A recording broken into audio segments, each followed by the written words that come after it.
A good Tuesday to you, and thanks for choosing Real Talk with your valuable free time. We appreciate it. Ryan Jesperson here, John Hicks riding shotgun on this June 21st. Good morning. Good morning to you, my man. It is National Indigenous Peoples Day. We've got a special edition to the show coming up.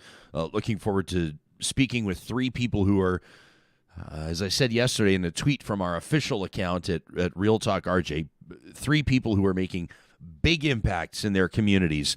We'll lead off with Shae Bird today. Shae is the CEO of, in our home province, Indigenous Tourism Alberta. I'm looking forward to the commerce and tourism angle, the celebration of culture, and sort of understanding how an investment or different investments, public, private, and otherwise, translates into different avenues of reconciliation and to really offering opportunity to collaborating with First Nation and Indigenous communities across the province in particular, and I'm sure that our conversation will probably look beyond those boundaries as well. That conversation coming up in just a moment. Human rights advocate Chevi Rabbit will join us. She's the founder of Hate to Hope, which is a movement more than a decade ago. It's hard to believe. I remember when I first interviewed Chevi, when they first formed Hate to Hope, it had roots, pretty discouraging roots. Yeah. Chevi had been the target of bullying and decided to put together an event that would bring people together in solidarity, draw some attention to the fact that the LGBTQ2S plus community was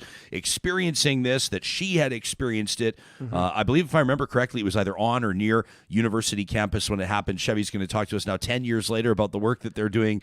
Some amazing stuff, being Two-Spirit through not just National Indigenous Peoples Day, but also Pride Month. I think it's going to be a great conversation there. And then we'll wrap things up today with a good friend of mine. I haven't spoken with her in a while, so I'm looking forward to catching up. Sage Morin, a.k.a. the Matriarch. The Matriarch in quotation marks. The Matriarch. I love it. Sage is embarking on a new career as a wrestler, which is amazing. She has been, over the past about a year and a half, absolutely transforming herself, and not just in the context of wrestling, but, and I don't want to tell her story on her behalf because I can't, but quite frankly, I think she hit a point where she said, I need to reconnect with my culture. I want to talk to her about her sobriety. I believe this might be on the actual day, but at least this week. She's 19 months sober. She talked to me off camera, looking forward to this conversation. We'll be talking to Sage in, let's say, about 35 minutes from now, 40 minutes from now. She said that she made a conscious decision. She had to eliminate the noise. She needed to open the channel of communication between her and Creator. And this is why she essentially swore off alcohol and has really seen, I mean, it's just, you'll see what I'm talking about when we check in with Sage. You may recognize Sage's name as well. She was in the news a number of years ago. Her family, and she in particular, experienced the worst heartbreak I think that somebody possibly could experience, the death of her young child. And we'll talk about and remember young Gio, her son, who was killed in a horrific motor vehicle accident, a crash. The family was sitting on a restaurant patio. You probably remember this. A vehicle crashed through the glass and hit her son. And Sage, as you can imagine, your life turned absolutely upside down. And she dealt with the consequences of that on a personal level, most particularly. And to see her today doing what she's doing and feeling and being as healthy as she is today is really incredible. So these are stories of inspiration today. But they're stories that are rooted in some circumstances in heartbreak. And I think that it gives us an opportunity today to really evaluate the human spirit, to better understand what it is that drives people, to come to an understanding of how culture fits into all of this and identity. And of course, we'll rely on you for much of our conversation today as well. You can hit us up on our hashtag RealTalkRJ. You can, of course, send us an email anytime to talk at ryanjesperson.com. This show happens because we have the support of partners like the team at Bitcoin Well. And we were telling you yesterday that they're making it easier than ever if you want to safely and quickly buy Bitcoin online. You can check out bitcoinwell.com for more details. They want to let you know it takes about 2 minutes, maybe less, to sign up for an account at bitcoinwell.com, and then you can try buying with e-transfer. So every purchase after that can be done directly from your banking app. So it's the ultimate one-touch Bitcoin buying experience. We never tell you to buy or sell your Bitcoin. I talked to my buddy Chivers yesterday. He said, don't you dare sell your Bitcoin right now. Now is not the time to sell, he says. But if that is your thing, or if you have questions, we recommend you talk to the team at Bitcoin Well. You can find them under the sponsors tab on our website, ryanjesperson.com. Real Talk starts right now. Here's Ryan Jesperson.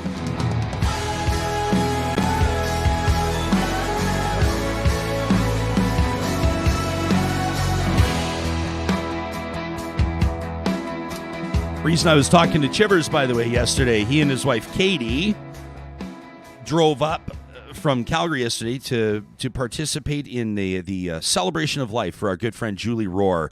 And it was amazing to see Julie's family, to have an opportunity to connect with many of her friends as we observed what would have been, as a matter of fact, the day after her 40th birthday. Julie passing away at 39. You saw her, if you're a regular audience member on this show, you saw her several times, including just a short time before her passing, and just a remarkable individual. I wanted to take a moment here to recognize Julie and, of course, to send love and light to her family, her husband, David Shore, with a remarkable address yesterday to the people gathered and those that were watching streaming online. We thank you to everybody that joined there. And David and I have been corresponding because he's going to be among those that are joining us on Thursday at the Real Talk Golf Classic in support of the Julie Rohr Scholarship. And so we wanted to put that on your radar.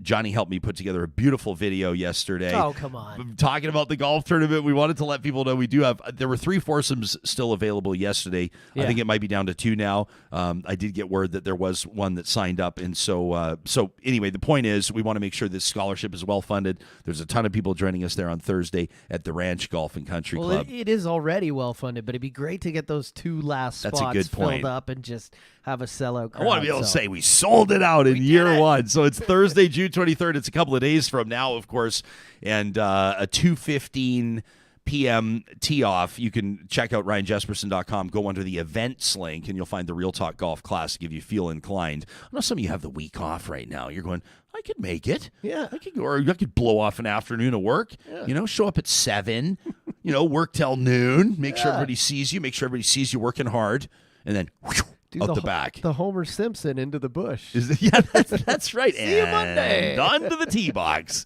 There you have it. So, of course, that's coming up on Thursday, and we're very much looking forward to it. Grateful for all of our sponsors and everybody that's helping us make a contribution to that scholarship. It'll provide a $5,000 annual payment to a post-secondary student registered at an accredited institution anywhere in Canada that's lost a parent to cancer. And that's one that's, I know, really important to a lot of us. As mentioned today, and by the way, summer solstice too, the so-called longest day of the year, as they say. Thinking about that on the way. Do you have plans for tonight? No. I mean, what do you do? Do you worship the sun? Do you get out there? And I think I'm going to do a little meditating. Because last night I went to bed at I told you, I was like, I got to catch up on sleep. I went to bed at 8:45, 9 o'clock, and it's weird going to bed when it's light out. So tonight it's going to be even harder. I might do a little meditation. I've been trying that lately. I always try to have a fire outside on the 21st. Nice. Yeah, I don't know, just kind of a tradition. Thanks for inviting me. A buddy of mine. Yeah, you want to come over? Oh, come on. You could. It could be your first time over to the place. Right? Well, I've been there when you're not there. Yeah, that's true. To grab things from to pick things up. It's a Grand Central Station over there. That's right, our garage called the Cabin. You know it. So many people will be observing today in different ways, but across the country, we focus on National Indigenous Peoples Day. And of course, Indigenous people in Canada, First Nations, Métis, Inuit people will be observing different traditions, and we hope there will be bridges of communication so non-Indigenous people can better understand what we need to be focusing on today, and in particular, what we should be celebrating. Our first guest, Shae Bird, is the CEO of Indigenous Tourism Alberta, responsible for the development and growth of Alberta's Indigenous tourism industry. So they've created, I want to hear about this new strategy that'll run from 2020 to 2024 to drive business while growing Indigenous Tourism Alberta's membership to more than 180 partners. So Shae works on securing funding grants, working to stabilize Indigenous businesses, and of course, spreading that word across the country and beyond, bringing people here to experience Indigenous tourism. Shae, joining us this morning. Do I say a happy National Indigenous Peoples Day to you? What does it mean to you, Shae? Yeah, well, first off, thank you for having me. Very exciting. And I think we can say happy National Indigenous Peoples Day. For me, it's going to mean different things for different people. But I think for me personally, it's a day to celebrate the diversity of Indigenous culture throughout our country.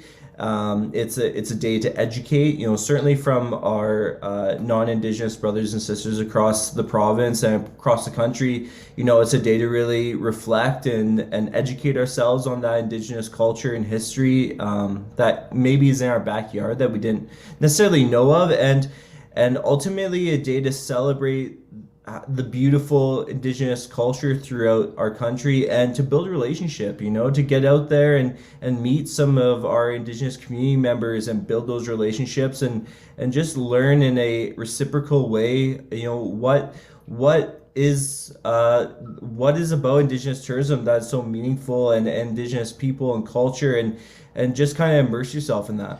Yeah, when I think of those two words together, Indigenous tourism, I mean, it obviously implies that there's going to be sort of a cultural experience, or that the business will be Indigenous owned, or that the actual territory that you're exploring or visiting will have significance to a First Nations community or an Indigenous community. When we talk about so-called Indigenous tourism, how do you explain it to somebody that might say, well, I've never really heard that specific phrase before? Yeah, absolutely. That's a great question. And I think, how we define Indigenous tourism is any tourism-based product that is majority owned and operated, so 51%, either by an Indigenous entrepreneur or Indigenous community. So this could be, a variety of things. It could be a restaurant, it could be a more traditional experience, or it could be, something like fly fishing on the Bow River or rock climbing, but it's owned by a Indigenous entrepreneur or community. And, a byproduct of that is typically learning about that Indigenous culture and that Indigenous connection to the land in which you're having this experience on, which, provides a little bit more of a kind of educational piece other than just, the face value, say rock climbing or fishing experience that you are purchasing at the beginning. So are you seeing trends? Is there an uptick in recent years? I mean, you launched this strategy just a couple of years ago. It covers the next couple of years as well. Are you seeing an increase in Indigenous ownership? Are you seeing an increase in interest from non-Indigenous visitors? Yeah, absolutely. I think, first from the operator side, we've seen a incredible increase in appetite for Indigenous entrepreneurs and communities looking to get into this space. And, we have a variety of KPIs or key performance indicators that we're trying to achieve by 2024. The main one being hitting pre-pandemic levels or 2019 levels of GDP contribution, job growth, full-time employment positions, these type of things throughout Alberta. But in terms of membership, we've actually surpassed 200 members for our membership already within Alberta. So we saw the largest membership increase than any other province and territory in the country over the past 2 years, which really shows the appetite from the entrepreneur and the communities looking to get into this Indigenous tourism space. But then also from the demand side, from the consumer, we're seeing increased demand domestically, certainly with the current environment that we're in and wanting to learn more about the Indigenous culture in their own backyard. And I think there's a bit of a renaissance happening that people are realizing, hey, like I may not know the true story of Canada, or maybe what I was taught wasn't necessarily the right narrative or the right perspective that should have been shared. So people are looking at like, how can I learn more? And because of that, we're seeing increased demand from the domestic markets. And then internationally, we've always seen a high demand. On average, 1 in 3 international tourists are looking for some type of Indigenous tourism experience when they're coming to Canada.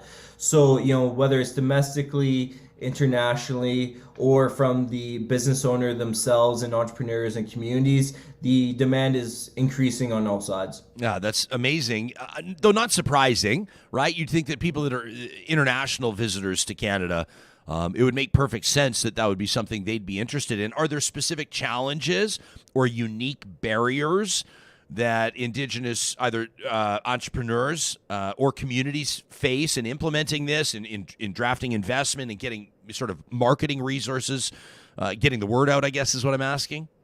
Yeah, absolutely. First off, I would say, with international markets, we see a higher sentiment towards Indigenous tourism in our international markets than we do in our own backyard in Canada. So one of the challenges, certainly with COVID, with the border shutdown, was, we saw an increase in domestic travel, which in theory would be good to offset the international traveler that wasn't coming. But the reality is the international traveler made up a large portion of that GDP contribution for Indigenous tourism, because in comparison to non-Indigenous tourism, the international traveler had much larger impact on the Indigenous tourism space because of that increased sentiment. So that was one of the challenges we saw. And then there's so many barriers in the current system, whether it's accessing funding or labor force infrastructure, transportation infrastructure. There's a lot of challenges that go into just developing Indigenous tourism, and a lot of that is because the current system is built from a non-Indigenous perspective, a non-Indigenous worldview, right? So we're now looking at it's not just the cultural differences, but it's the worldview differences, the motivators of why you're getting in Indigenous tourism or why you're becoming a business owner overall. There's a lot of different pieces. Relationship building is a huge one. There's a lot of different facets that need to be taken into consideration that may not necessarily translate to the current system in place. I want to pick your brain on that a bit. Can you take us into one, like an example, like the first one that comes to mind of maybe there was some successful collaboration, but that bridge that had to be crossed and how it happened? Yeah, absolutely. Well, I think, a very basic example would be, we typically run on either a funding year or a 4-year election year for funding for these type of things, right? So you're expected to get the dollars in the bank, which are usually delayed, the implementation of whatever process is placed, and then the results within, at most a 4-year period of a election cycle. Well, we know that if there is no relationship existing with a community or with a urban population of Indigenous entrepreneurs and those type of things, there's been a lot of distrust within that history. It's going to take a long period of time to build that relationship. And as opposed to a non-Indigenous relationship model, typically it's transactional. So it's like, I'm going to come to something, I'm going to provide this, you're going to provide that. It's going to be in both our good favors, and then we're going to go our separate ways. Where when you're building a relationship with Indigenous community, entrepreneurs, it's very much relational. It's okay, how are we connected? What are our similarities? Let's get to know each other a little bit and build a bit of that reciprocal relationship as a foundation.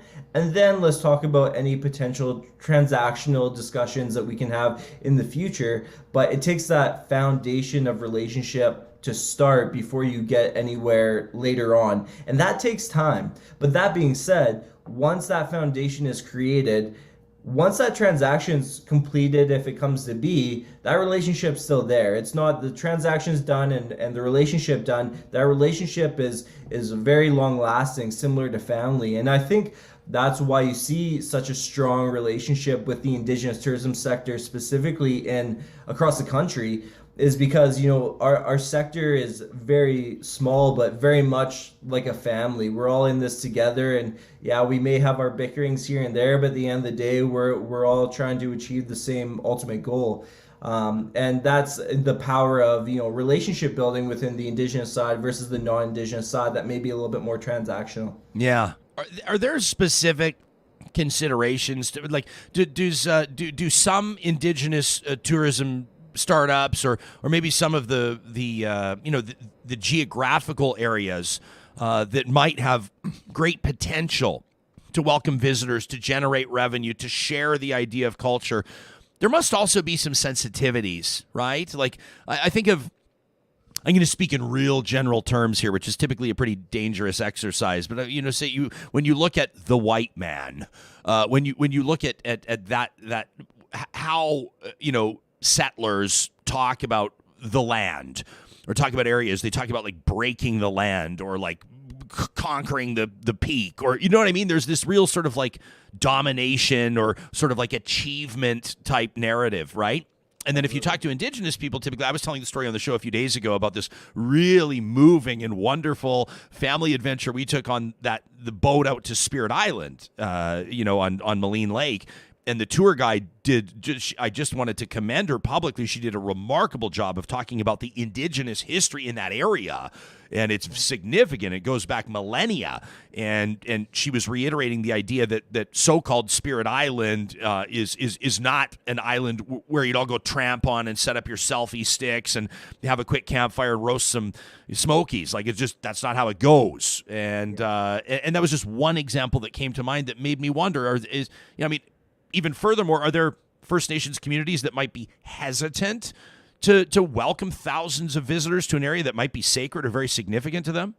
Yeah, absolutely. I think a really important piece to know is, well, I certainly don't speak for any Indigenous communities or entrepreneurs. I'm just kind of the voice for our industry. Sure. But what I've seen at a high level, Indigenous is not homogenous. Every nation, every community, like they're all going to have their own priorities, their own challenges, barriers, and those type of things, and also their own process in reclaiming their own culture. And some communities simply haven't gone down that process of reclaiming their own culture to a point where they're comfortable sharing, and that's okay. And then there's other communities that may just have other economic priorities based on their geographical location, or maybe it's just different priorities within the community, and that's okay too.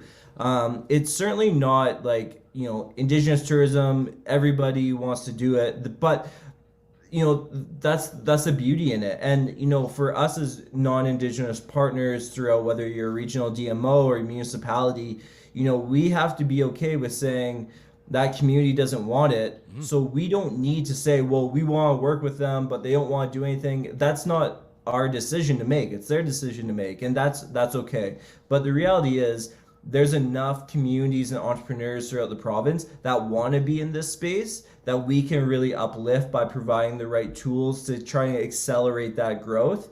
And then if other communities want to move into that space once they've seen a little bit more progression, or maybe their economic priorities have changed, then that's great too. But we're not here to kind of get everyone in Indigenous tourism. We're just here to support the entrepreneurs and communities that want to be in that space. And there's certainly a lot of them within Alberta and across the country. But there certainly is also communities, entrepreneurs that don't want to be in that space, and that's all right. Okay, so Shae, here's the deal. You're not allowed to take yourself off the hook on this question. I already know what you're going to say. You're going to say, Ryan, that's like asking me to pick a favorite child. I can't do it. But I would be curious for you to name 2 or 3 for people that are right now, because people still probably have open blocks in their summer. People still have weekends or a whole week maybe that they have available. They could go check something out. What are a couple examples of Indigenous tourism opportunities close to home, so to speak, that you think people really need to check out? Absolutely. Well, I'll mention a couple, but you're correct. I can't pick all. There's so many. Like I said, we have only over 200 businesses across the province. We have so much, but I was starting in Calgary. Moonstone Creation is an amazing artisan shop within downtown Calgary to check out. All authentic work. Drift Out West Fly Fishing is a great experience on the Bow River in Calgary. Moving up to Edmonton, we have a company, Talking Rock Tours, provides some really great walking tours in the city. I'd be remiss to say Métis Crossing, an incredible Métis cultural center. They just opened up a boutique hotel out in Smoky Lake, so just about an hour outside Edmonton, and an incredible place to really connect with Métis culture. And then moving into the mountains like Jasper, you have a company like Warrior Women, providing fireside chats, medicine walks, and just a really interpersonal relationship and experience with the guide Matriarch and her staff on learning about that culture up there. So there is such a variety. My suggestion is really go to indigenoustourismalberta.ca, look at the region that you're going to be in, whether it's your backyard or one that you're moving into to explore, and just see what's available and book. But there is such a variety within Alberta, and simply a great opportunity to learn about the Indigenous culture within our province. Yeah, Matriarch Bauer's a legend. Hey, we have a segment every Wednesday. We My Jasper Memories, and people can check out our archives there, jasper.travel/realtalk, and we get into her in particular and what makes her tick. And boy, is she ever a remarkable person. And she's like her enthusiasm. You know, I've heard her speak. I've seen her perform, like drumming, singing, and it's just like she just has this impact on people. Almost, anyone that shares a room with her, that's really remarkable. In closing, Shae, have you had a moment, like, epiphany's a big word, obviously, but have you had a moment that's made an impression on you through your tenure as CEO of Indigenous Tourism Alberta that's sort of made an impact on you that might be fitting to share here on National Indigenous Peoples Day? Yeah, I think, I've had the opportunity to experience Indigenous tourism across the country and certainly within Alberta. The diversity of experiences and cultures are really a big takeaway. It's not one experience is the same as the other. Even if you're doing a medicine walk in Calgary versus Edmonton, they're different areas, different medicines grow there, different traditional knowledge, and different nations. There's such a diversity, and I think the power of moving back into a Indigenous worldview and perspective on how we handle each other through relationships, how we handle the land. I think there's a lot of power in that, and there's a lot of healing in that. And I think certainly coming out of the past 2 years, the world needs a little bit more healing. And I think Indigenous worldview and culture and perspective is a good way of moving forward in that direction towards healing. And I think, if we can do so together in a relationship way, reciprocal relationship, I think we're going to be in a much better place for our future generations. So, it starts with a relationship. So just go out there, get entwined with some Indigenous community members, entrepreneurs, get to know each other, and start there and go from there with an open mind. And I think you'll feel it in your heart very soon. Yeah, I love that you put it that way, Shae. It's like we've had different conversations. The show's been around here for, I guess, about a year and a half now, and we're talking to you about tourism and really entrepreneurial ventures and business partnerships and those types of things. We've talked to wildfire experts. We've talked to a ton of different people that make compelling arguments for adopting or integrating Indigenous perspectives, Indigenous traditions into the management or I mean, just essentially really the exercise of furthering these business opportunities. And I think there's a real wisdom there. I want to thank you for making time for us today and sharing a little bit of your personal National Indigenous Peoples Day with the Real Talk audience. We appreciate it. Fantastic. Thank you so much for having me. It was a pleasure. I hope you enjoy the rest of your day. Yeah, sure will, Shae. And I'm sitting here, like, as we're talking to Shae, CEO of Indigenous Tourism Alberta, I know we're supposed to just be going through the website to show it to the audience that's watching on YouTube right now, but I'm also perusing. I want to do this one. I want to do this one. It's super cool. Yeah. Across the province, it's cool. You can filter by type. So maybe you're just looking for accommodations. You're going to be in a certain part of the province. Maybe you're looking for an attraction, like something to do, food and entertainment, guided tours, transportation, some really neat stuff. Art houses. I mean, once I start reading about this, obviously we could go forever. But yeah, beautiful stuff. And it's really neat to hear how these have taken off in some communities. And I'm not also surprised to hear, Johnny, I bet you're not either, like, to hear that some communities are saying, yeah, like maybe not for us. Maybe that's not for us, right? I remember talking to Chief Billy Morin from Enoch Cree Nation a while ago and talking about different priorities of different First Nations or different communities. In the context of the energy business, he's like, we're pro-pipeline. We want to see these pipelines. You have some communities on the West Coast being like, hell no. Yeah. Not for us, right? It makes sense. It's completely different regions, completely different populations. I'm glad you asked that question, though, about how he feels about it, because I don't know how I'd feel about going to these places that I know mean so much to a culture, and, like, you're kind of like, I don't know. You want to absorb it. You want to like get all the information, but you also want to be respectful. So yeah, I saw somebody yesterday, and I wish I had it in front of me. I don't, but just as I was scrolling social media, somebody and making very valid points, taking real issue with something. I think it had happened in Toronto, but it was like a gathering or demonstration in Toronto, and there were some Indigenous elders there, and there was I think it was actually a powwow, but there was a dance exhibition and things like that, but some of the, as this person was chronicling in their Twitter thread, some non-native people, as they put them, just the double N, they just had NN, the non-natives, but some of the behavior and some of what was happening there was incredibly offensive. And I was reading about it and thinking, I bet you that some of these folks, now I'm not trying to give people a pass. I think that you need to learn up and study up and be observant and, be respectful and all of the things, empathetic, intelligent. But, they're saying, for example, these people were taking photos of this ceremony. Well, you don't take photos of that ceremony. That's a sacred ceremony. You go, right? Or this person was touching this artifact. You shouldn't be touching this artifact. Or there were kids running around during the dance. Yeah. Right? There were kids, running around and playing during the dance. It was disrespectful. And you're sitting there going, like, see, that's why you want to ask that question, because there's things like, do you need to sort of almost, in some circumstances, mentally prepare yourself or culturally prepare yourself? I think it would be a good idea to kind of stay off your phone at these kind of places and more take everything in, right? Be present. It's not kind of, yeah. I love it. In our live chat, people are sharing their own thoughts on this day, and we invite that, of course. People are talking about who inspires them, Indigenous artists across the country, musicians. We welcome that, and of course we celebrate that not just through the show today, not just these 75 or 90 minutes or however long the show is. Well, I was going to say, we do it all the time. Yeah. Today's just for it solely, but we do it all the time. We do it every week. Jillian with a good question says, I don't know if I missed something, but is there an accreditation or a way of knowing if an Indigenous tourism operator is legit and maybe not con men or pretenders trying to make a buck? That's a great question. You should have asked Shae that. Shae's still here. Do you want to? Is Shae still sitting there? He's still there. Sure. Why not? Why not pop him in for 30 probably seconds? The best I mean, I would imagine. saw. Well, probably on the website, their member base is probably the best way to vet these tourism operators. Shae, I hope you don't mind us bringing you back in. But I'm just enjoying the conversation. But yeah, I'm happy to jump in. Well, it's a great question from Jillian.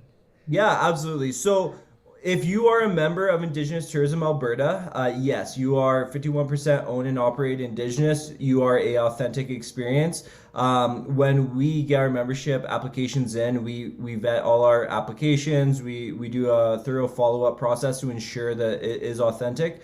And then from a national perspective, there is a organization, Indigenous Tourism Association of Canada. They're creating a RISE accreditation right now, which will also be that authentication kind of stamp of approval that you'll be able to see, and that is looking to launch, I think, within the next year or in the current year. So there'll be a more national one from across the country with this RISE program, but anyone through Indigenous Tourism Alberta is certainly that authentic experience. Have you encountered that? Have you seen the so-called scammers? Have you seen people, pretending to be or portraying themselves as Indigenous when they're not?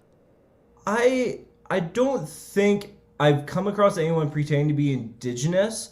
I've certainly had people maybe portraying information that they wouldn't necessarily be allowed to portray, but they thought they were allowed. So it was probably well-intended, but they weren't educated enough to know that that isn't your place to be sharing that information.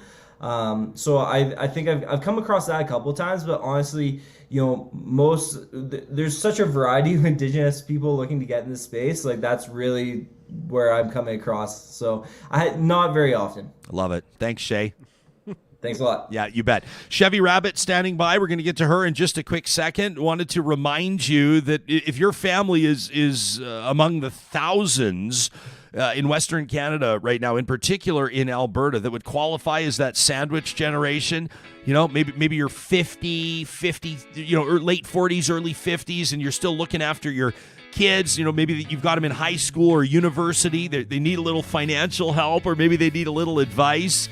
And then you've got your parents. Your parents want to age in place, for example. They don't want to go into a home, but at the same time, you're looking and you're going, well, there's some things we need to make sure that are being covered, some boxes that need to be ticked. You know, is mom taking her meds? Is dad eating properly? Is the laundry getting done? Is the litter box getting emptied? Are they being looked after? Are they being cared for with compassion, with cultural sensitivity? This is what Infinity Healthcare does. You can check out their services online at infinity-8.ca, including personal care, nursing care, home support, and Alberta Health Services self-managed care, which means you take advantage of existing funding from Alberta Health Services, but you direct it where you want it to go. You choose your home service provider. That's what Infinity Healthcare does. You can find them under the sponsors tab as well on our website.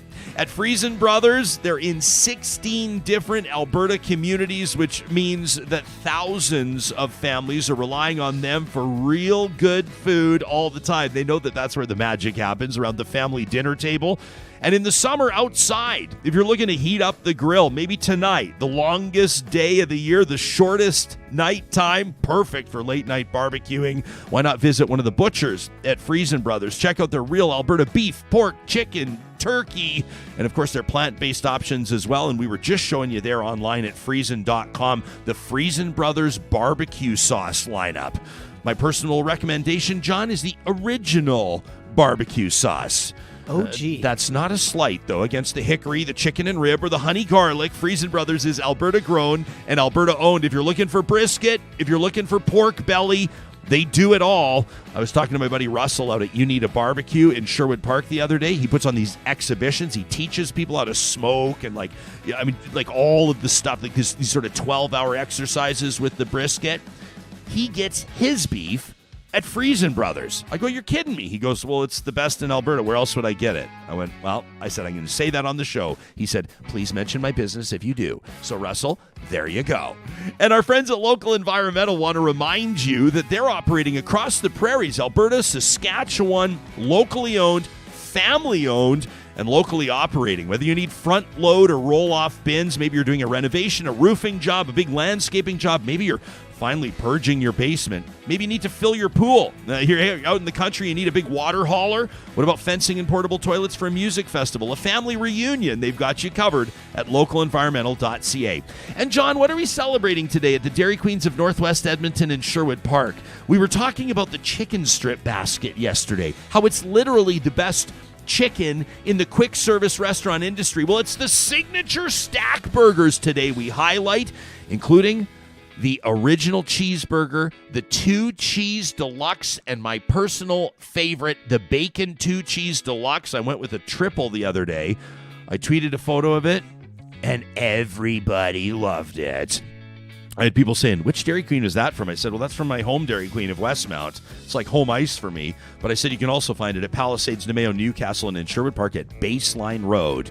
That is the Jespo recommendation, the bacon 2 cheese deluxe. How'd you get to work after eating that? Yeah, I have no idea. That was kind of one of those ones where I needed to just take a second and enjoy. You know what I mean? Be there in the moment. Okay. It is National Indigenous Peoples Day. And today we celebrate the stories of people that are making big impacts in their communities. Now, different things will drive these people's stories, their personal experiences, the culture they experienced around them, or didn't, perhaps. Every story unique.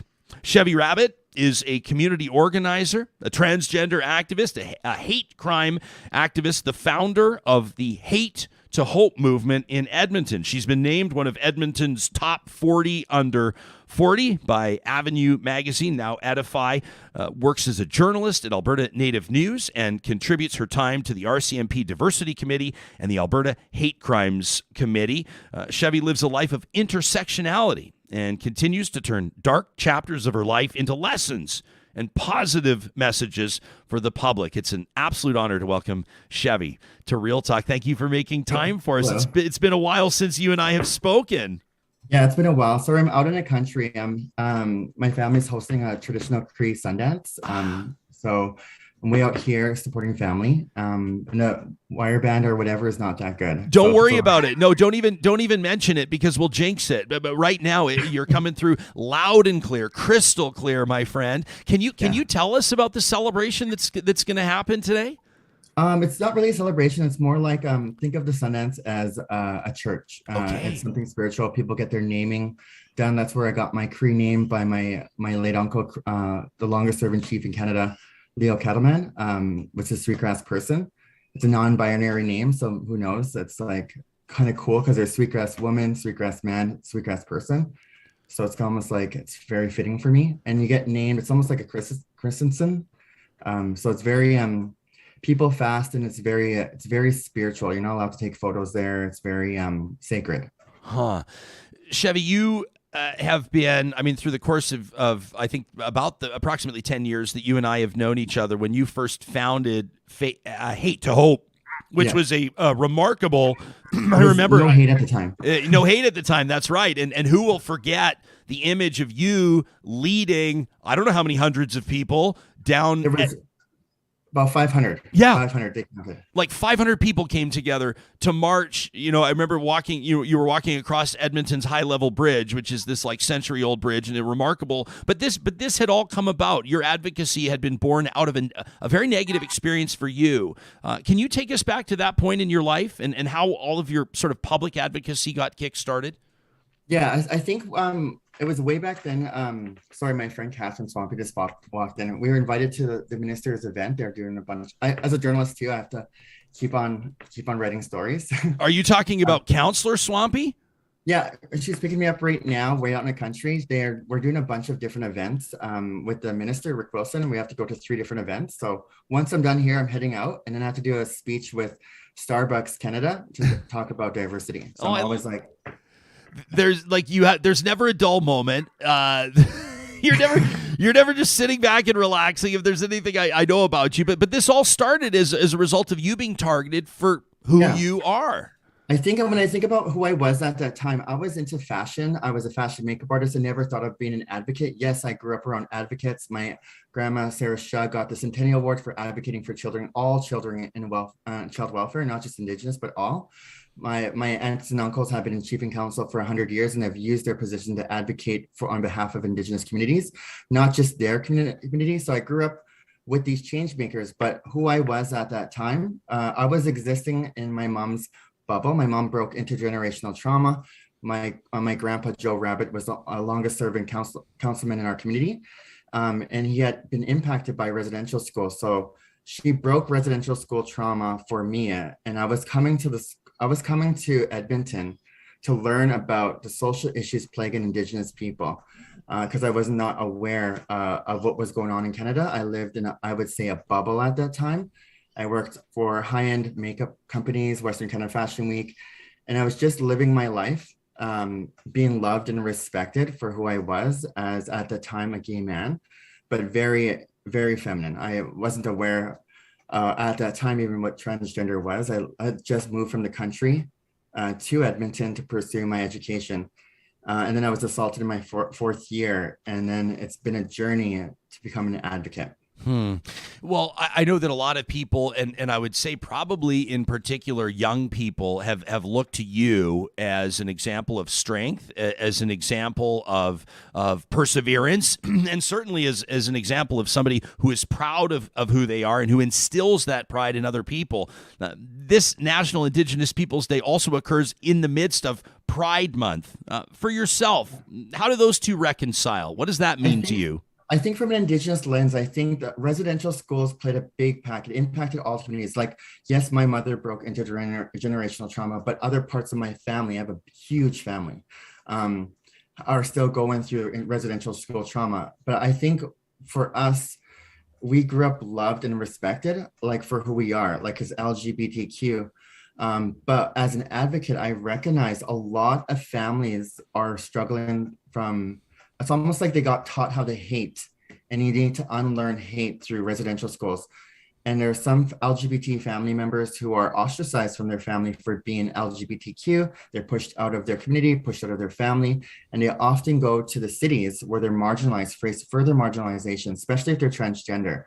They'll face housing discrimination, they'll face employment discrimination, and if they don't have that support, they often suffer from mental health issues, and they're just going through continued trauma. So for me, how they overlap is that I recommend or I advocate that Indigenous people unlearn the hate from residential school traumas and become more inclusive to LGBT members and transgender folks who are just trying to live their lives. One second. I know you got to go. Is that Councillor Swampy right there? Want to come say hi? Yeah. Can she come say hi? Yeah, she's all dressed This up. is Katherine Swampy, who's a band counselor for the Samson Cree Nation, and it's been a while since I've had a chance to speak with her as well. I love this. This is real life. This is how this happens. Councillor, how are you? It's so nice to see your face.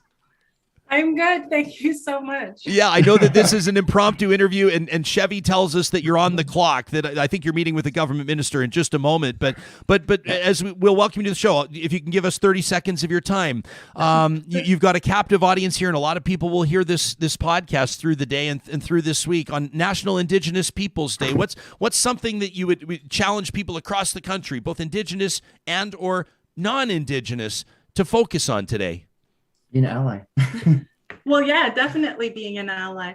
I feel like anyone should get out there and enjoy all of the Indigenous Day activities that they have going on. Learn something about the Indigenous culture.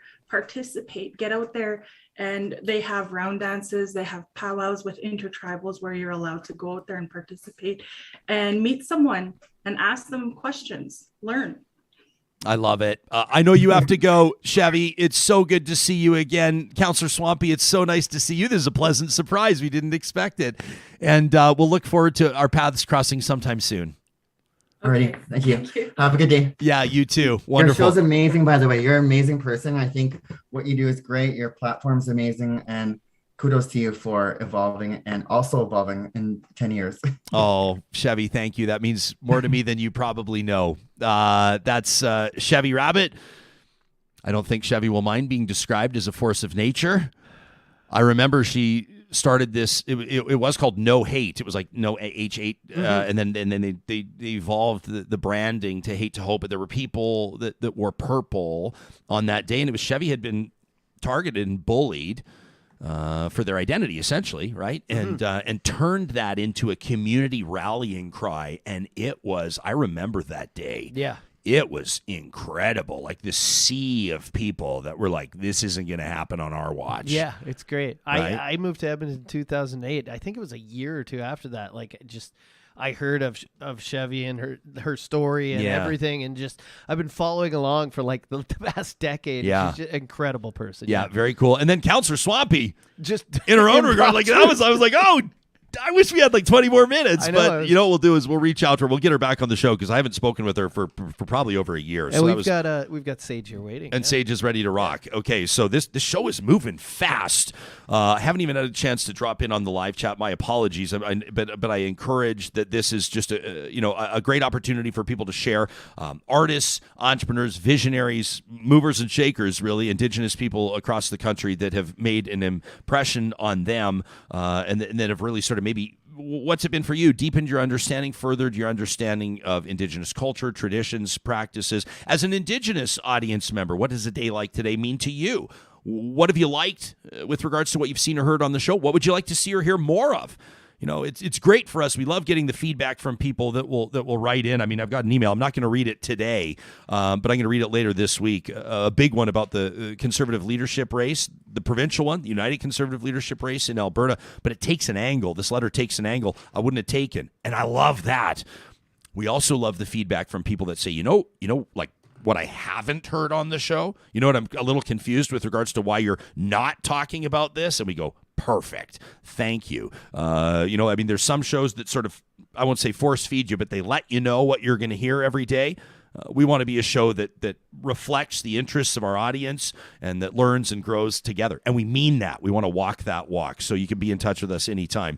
Sage Morin coming up, the Matriarch, in just a moment. Very excited to check in with Sage, a personal friend of mine to be sure.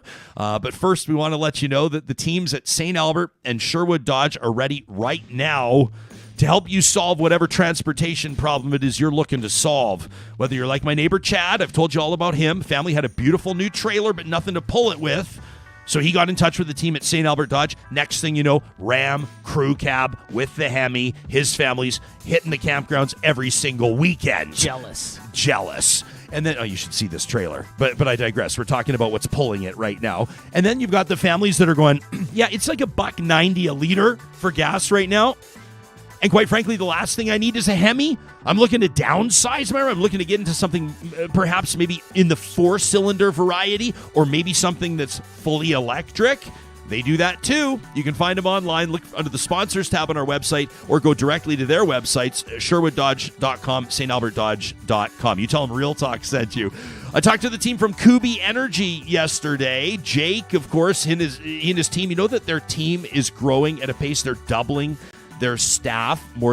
They're more than doubling their staff every 6 months. I might go work there. Stop it, John. Stop it. So I said to him, well, what's the deal? And he goes, well, number one, obviously, more and more people are seeing opportunities when it comes to solar because the costs are coming down. The reliability is going up. Battery storage is way better, that type of thing. Yeah. He says the other thing is the federal government introducing this $40,000 interest-free loan for homeowners to install solar or other energy efficiency members. This is a zero interest loan. $40,000. You also get a $5,000 rebate from the feds, a $4,000 rebate if you live in the city of Edmonton. So there are thousands of reasons for you to start getting going on your solar goals. Meet those solar goals today. You can get a free quote online at kubienergy.ca. And while we're talking about going green, while we're talking about looking after the planet, celebrating, how many people are going to be out celebrating light at 11 p.m. tonight, this June 21st, Wacky. In their outdoor space? You know, you're sitting, and maybe you have that small pea gravel, the tiny, you know, those stones that feel so good between your toes, and maybe in your fire pit, sitting in the Adirondack chairs, the birch firewood crackling around you. You know, you look back and those tastefully appointed hydrangea bushes. I'm describing the space I'd like to create. Hydrangea. Yeah, the hydrangea is a real underrated, but it's hard to grow. We planted hydrangea bushes because I didn't consult with Eden Landscaping at a time. Put them in the wrong space. They're either getting not enough light or too much light. I don't know. Either way, that's not working. I water the plants here when you're not around. Yeah, you do. I know you do. I should not be in charge of plants. You should. If you're like me, you need to get in touch with the team at Eden Landscaping. Mike and his family-owned business have been operating for more than 20 years, bringing outdoor spaces to life. Referrals and return business is how they gauge how they're doing, and they're looking pretty healthy on both fronts. You can find them today at landscapeedmonton.ca. Well, on this National Indigenous Peoples Day, we made a conscious choice to celebrate people that are making a remarkable impression in their own community. And that includes our next guest. Sage Morin is a proud member of Saddle Lake Cree Nation and the Edmonton urban Indigenous community. She also happens to be an up-and-coming pro wrestler that's better known in the ring as the Matriarch. She's making her Real Talk debut this morning. It is so good to see your face, my friend. How are you? I think your guest today. Oh, Sage, last time you and I spoke in person, last time we met in person, maybe I wasn't asking you the right questions, but I had no idea that pro wrestling was on your radar. And now you're already doing it. Like, you've already had matches. How did this come about? Can you talk to us about your journey? You know, it's been quite a journey. And to be honest, back in 2013, when everything kind of started for me with the Justice for Geo, Monster Pro Wrestling was one of the first organizations to really step up, and they hosted a Justice for Geo event. Flash forward 9 years, they asked me to join the organization, and now I've been thrown down in the ring. We've got a show July 2nd at Alberta Avenue, and it's been a really great experience, definitely something new. Well, it's incredible, and your journey, and I teed it up a little bit earlier in the show, and I want to ask you about, you know, your sobriety and some of the really the remarkable strides that you've been making as of late. But I don't want to take for granted, Sage, that there will be people, and I know that this is a difficult conversation. I might start crying and asking you the questions. You and I, this is how we first came to know each other, was through tragedy, unimaginable tragedy. tragedy. Your son Gio was killed at a young age. You and your family gathered for a lunch on a patio. A driver crashed through the glass wall of that patio, and your young son paid with his life. That man's mistake, obviously turning your life upside down. And I don't think you have to be a parent to understand what that would do to your life. But if you are a parent, you can certainly try to walk a mile in those shoes. You never saw it coming, obviously, but there you were, left to clean up the pieces of your life. And it's been a hell of a journey for you. Definitely. And like I say, it's been quite the journey. And through that, I've found my healing has really come through ceremony, through being in nature, being on the land, being with my family. That has really been, a huge healing point for me, and something that I'm incredibly grateful for. And it's my Indigenous identity that has kind of helped me and held me up through those most difficult times. Did you find, like, at a point in your life, whether it was like the teenage years or maybe it was after Gio's death, or had you sort of strayed from maybe not your Indigenous identity, but from connecting to your culture and your traditions?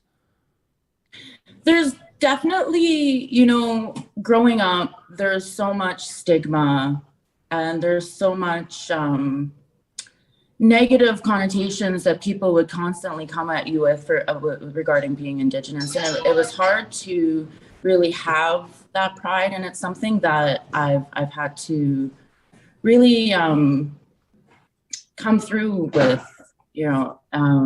now today as an Indigenous woman, it's an incredible experience. It's something that I'm completely proud to be. What was the turning point for you? Was it a gradual journey for you, or was there like a moment where you said, I need to reconnect?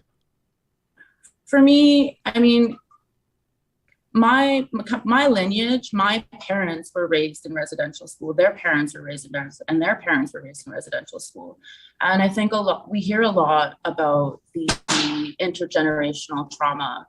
But for me, what really is my driving force is really the intergenerational resiliency.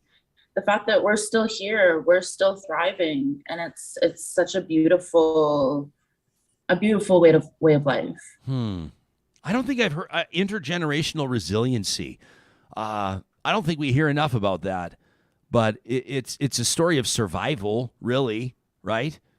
I mean, when you talk about, I mean, it really what it is it's racism, right? I mean, let's call it what it is. When you say you face a lot of discrimination based on your Indigenous identity, you face a lot of people have preconceived notions or whatever it is, whatever it would have been that would have prevented or precluded you from fully celebrating or living out that identity, who you are, really. Have you noticed, do you notice a tide turning around you with non-Indigenous people? Do you notice a change in attitudes? Do you see it? Definitely. And even just amongst our Indigenous peers, I was actually a part of one of my friends' video shoot called Unapologetically Indigenous Queens. And that's really that's how we walk around. We're unapologetic Indigenous queens, and yeah, that's how we roll. Yeah, well, it's amazing. Have you seen, with regards to getting involved into wrestling now, which is super cool? Do you see yourself as is part of what's driving you the understanding that maybe you are going to have young boys and girls looking up to you as a role model? I mean, is this look at this, for people that are watching on YouTube right now, your artwork, you're amazing. This character that you've built, the Matriarch, I absolutely love it. But how much sort of a sense of responsibility or a sense of honor do you carry in knowing that young kids are going to be looking up to you? They're going to be at your matches.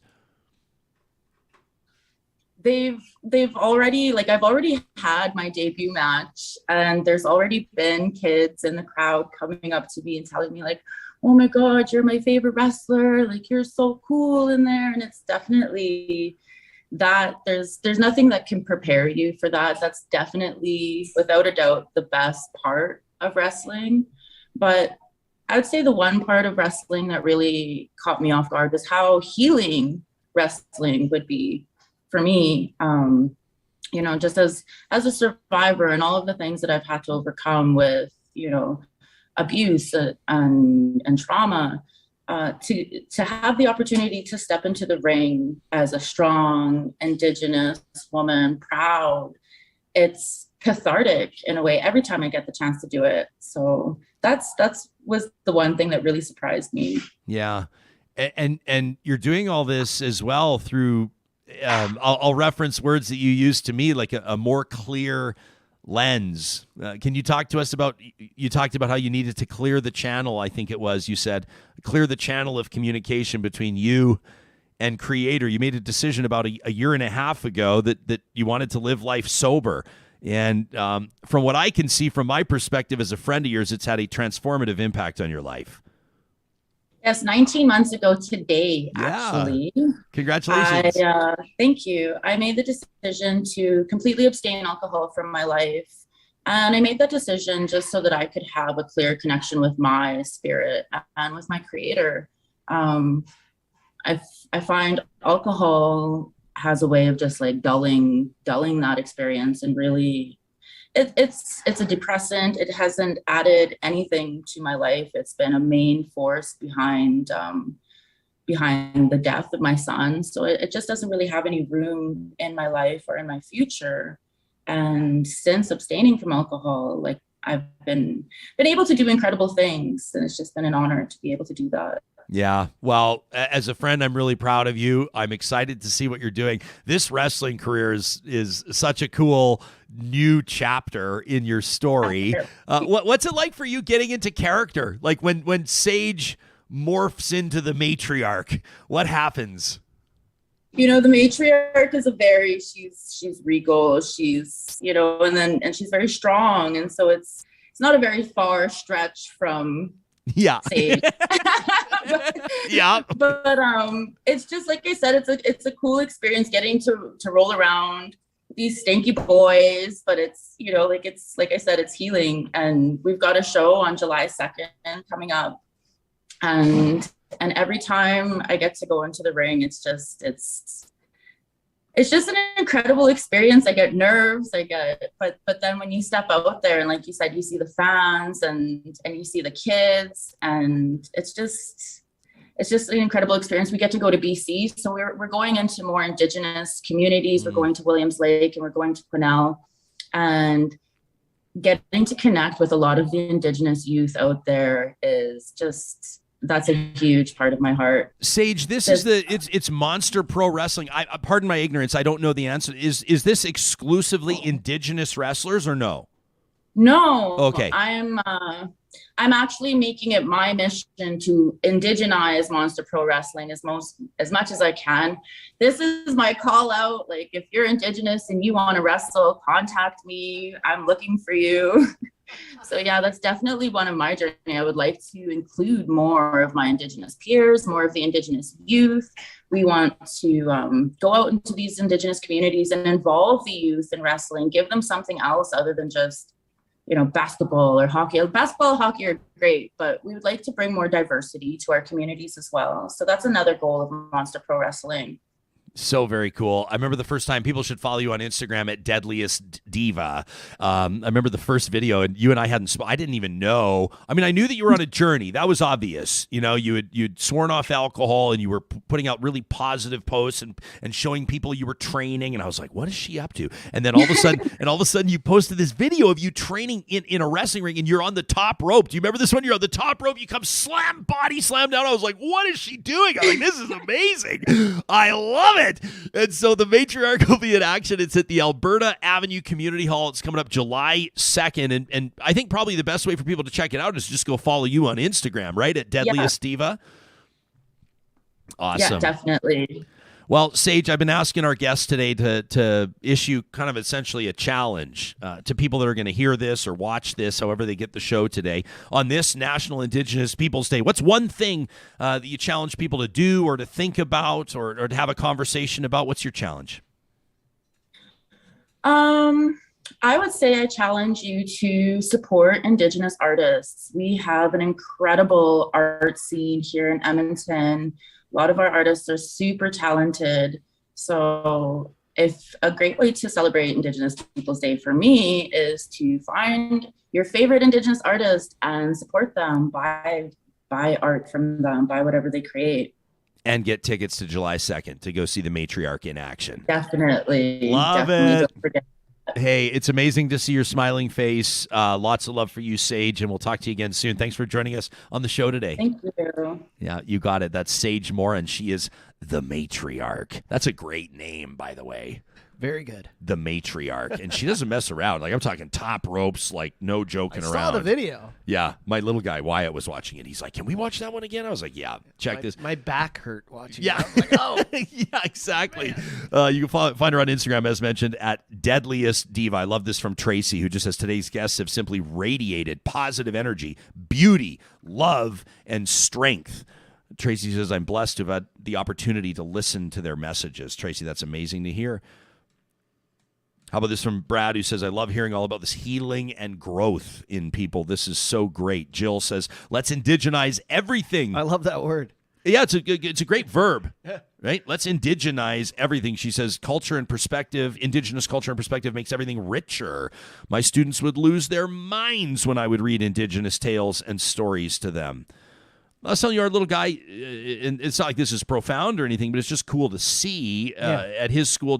I think it was a couple of weeks ago or so, they had their annual powwow day, and they brought in this group of storytellers and elders, and they erected this huge teepee. When you actually see them go up, it's fascinating, super cool. But just seeing that as part of the learning experience for kids, I mean, you might say, well, it's not like that's profound, but it's a small and doable step. And you'd like to see it in schools across the country, for that matter, in businesses across the country. Of course, yeah. Organizations and the like. Hey, when we talk about corporations or businesses in particular that are plugged into their communities, I mean, it's a perfect opportunity to remind you how proud we are to partner with Park Power. Across the province of Alberta, they're providing internet, electricity, and natural gas, and it's never been easier. Honestly, I'm not BSing you here to save money like that. Like, you go to parkpower.ca, you compare rates.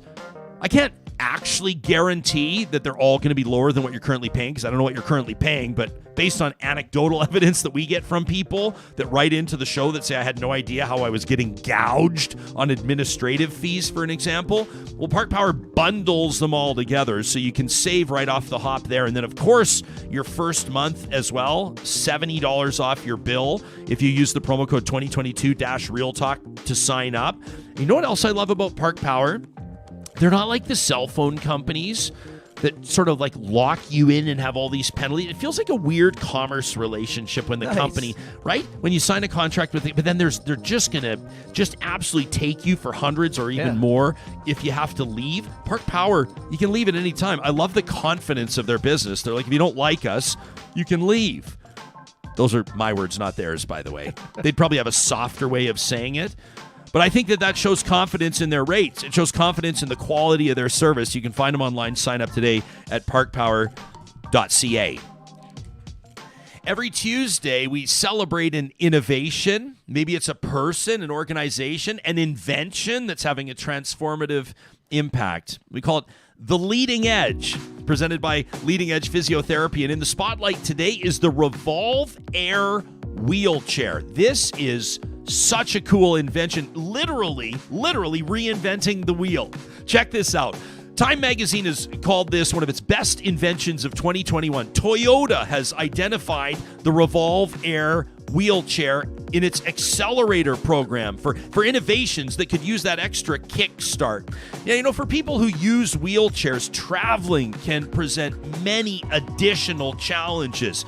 Of course, there's the mobility around the airport. There's checking in hours before to try to make sure there's room on the flight for your chair, or to pick up a chair at the airport to make sure you have one lined up at your destination.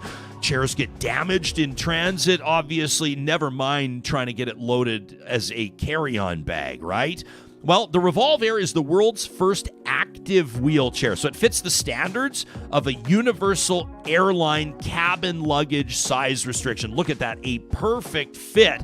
And they're endeavoring to be the first chair that's actually classified as internationally carry-on certified, so you don't have to worry about it. Its founder, Andrea Mochelin, says this brings a total new independence to travel and commute every day. It's opening other doors as well for people who use wheelchairs, like being able to travel in compact cars. You don't need the big minivan with the ramp anymore. And public transit is more accessible now as well, because the chair itself, compact, it folds down easily, literally to the size, and John, I'll say, of a trumpet case. Wow. If you ever played trumpet in elementary school band, this is the exact same size. Look at this. The accessibility of it, the convenience of it is amazing, and the wheel folds down to a third of its original size to make the Revolve Air Wheelchair truly a transformative invention. You're going to start seeing these pop up at airports all around the world. People are reserving them. People are renting them so they can leave their own chairs at home. That's why Time Magazine calls it, again, one of its best inventions of 2021. It's why the Revolve Air Wheelchair is on the leading edge. The leading edge is presented by Leading Edge Physiotherapy. Life shouldn't hurt. Coming up on tomorrow's show, we're looking forward to it. It's going to be the eve of the Real Talk Golf Classic, so of course we're going to be talking about that a little bit. But we're going to take a look at some national political trends, in particular out of Alberta and Quebec. For some reason, everybody wants to stack those two provinces up against one another to find out how Canadians are feeling about the politics around them. Plus, we're working toward another interview with a United Conservative Party leadership candidate. But today, let's recognize National Indigenous Peoples Day. Talk soon.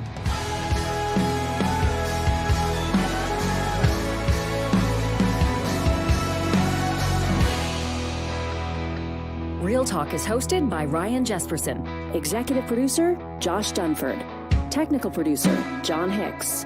General manager, Katie Cook-Shivers. Account coordinator, Lawrence Derlego. Human resources, Lena Shepard. Website design, Mike Johnston.